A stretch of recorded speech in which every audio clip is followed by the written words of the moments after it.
Olá pessoal, professor Paiva de volta com mais um vídeo aí do seu interesse, desta feita sobre gerenciamento de memória. Queremos discutir aqui o ponto de vista do programador, as áreas de memória, memória virtual e todo esse processo que é interessante para você que é desenvolvedor. Aqui nessa tela nós temos aqui uma evolução, desde memórias SIM, né, com 1 megabyte até memória DDR4 de 8 gigabytes e tal. Então nessas memórias nós temos uma estrutura aqui que é hierarquizada, onde você tem os registradores que estão no topo dessa pirâmide aí, que são muito mais rápidos e próximos aí da velocidade da CPU, enquanto que ali na base você tem fitas, tem discos que são muito grandes, são mais baratos, mas que são muito lentos, né? Então essa arquitetura hierarquizada aqui das memórias, elas vão ser utilizadas pelo sistema operacional, pelas linguagens de programação, no sentido da gente ter eficiência. Então veja, por que é que eu tenho que me preocupar com o gerenciamento de memória? Bem, a memória RAM, a memória física, né, ela é rápida, ela é uma invenção muito interessante, mas ela é limitada, né? Então você deve ter aí 4 GB, 8 GB, 16 GB, 32 GB na sua máquina. E aí você veja que você está usando um HD aí de 500 GB, um SSD de 500 GB, de 1 TB, né, discos muito grandes, muito maiores, né, para fazer o armazenamento permanente aí desses dados, né?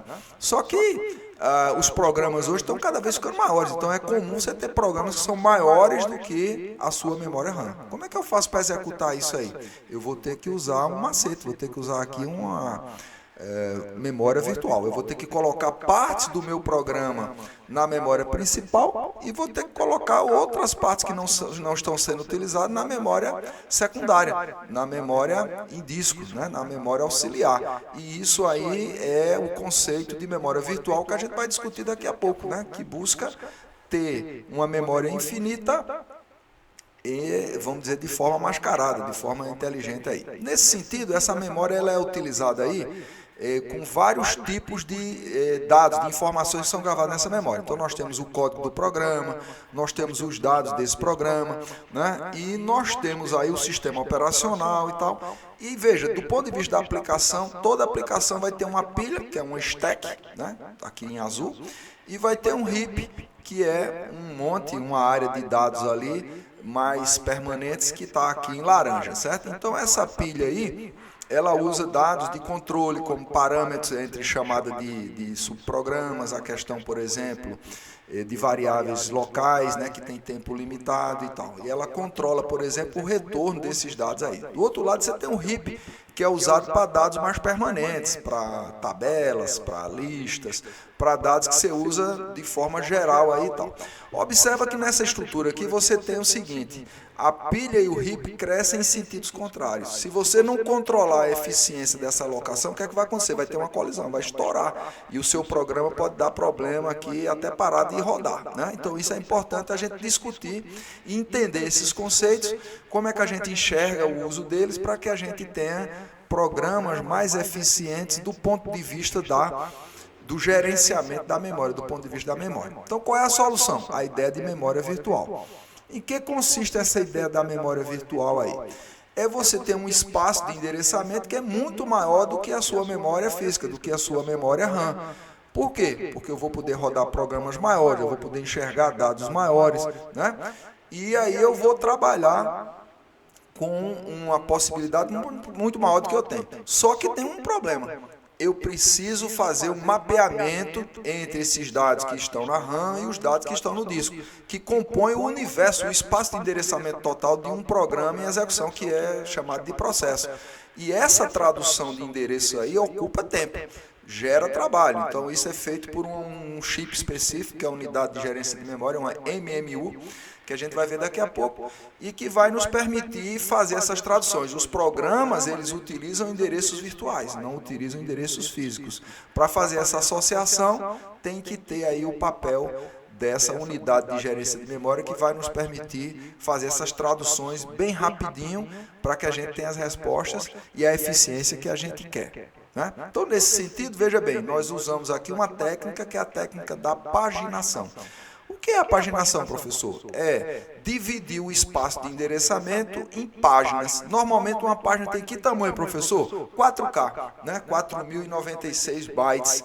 Pode ser menor? Pode ser maior? Pode. Então isso depende do projeto do sistema. E você também pode configurar. Então, por exemplo, você tem um Linux aí, você pode ir lá e mexer nesses parâmetros aí e tal. Como é que funciona? Eu tenho a memória física, né, que ela tem suas subdivisões conhecidas como frames, é uma terminologia, e eu tenho a memória virtual que utiliza páginas.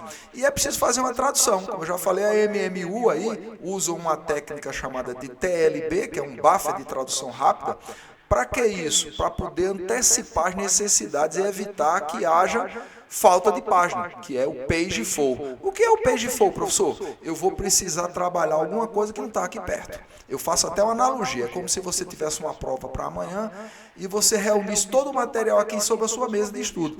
Você não precisa ir buscar na estante, não precisa buscar na escola, na casa do seu amigo, etc. Já está ali pertinho. Então, essa antecipação é feita aí usando essa técnica de TLB pela unidade de gerência de memória para evitar o page fall.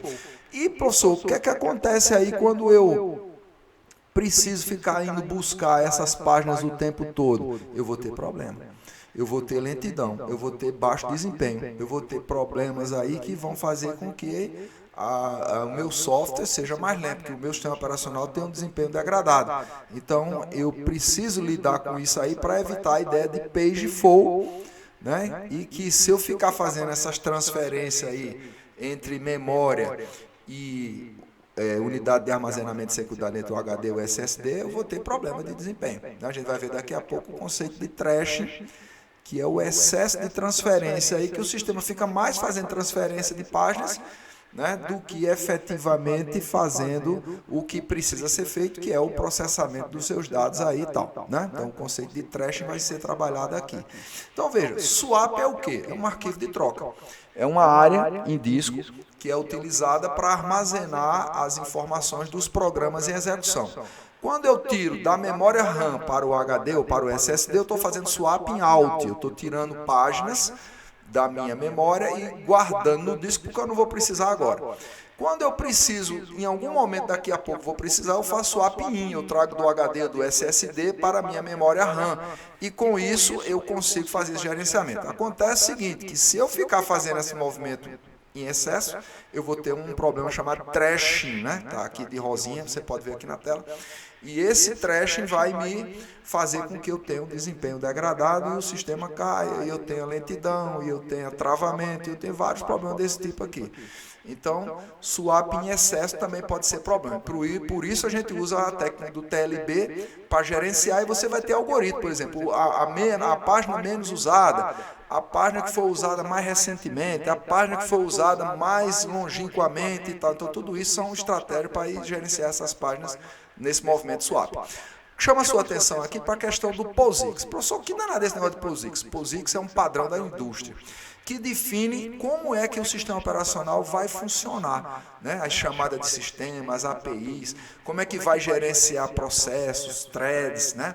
Memória, comunicação entre processos, definição de comando, tudo isso está no padrão POSIX. Então é um padrão da indústria, padronizado pelo I3E, e que quem vai desenvolver um sistema operacional vai seguir o padrão POSIX. Então isso faz com que ele seja o quê? Interoperável, né? Um conceito de interoperabilidade, que faz com que esse sistema seja mais utilizado, mais valorizado. Então isso é um diferencial de mercado, porque ele está padronizado. Para a gerência de memória, você vai ter algumas chamadas aí, que são utilizadas pelo padrão POSIX, que são determinadas, né, e que você pode usar, por exemplo, o mmap, o BRK, SBRK, que são chamadas a nível do sistema operacional, System Call, para você gerenciar a alocação de memória. Também nas linguagens de programação, você vai usar alguma coisa dentro do padrão POSIX, por exemplo, um malloc na linguagem C, para poder pedir a alocação de um bloco de memória. Então, eu vou pedir, gerenciar, e ele vai gerenciar isso aí para você, né? Então, o alocador escolhe a estratégia que otimiza o desempenho e evita fragmentação, evita que os seus dados fiquem muito espalhados na memória, o que vai fazer com que o desempenho caia. Então, isso tem a ver com POSIX, você pode estudar mais.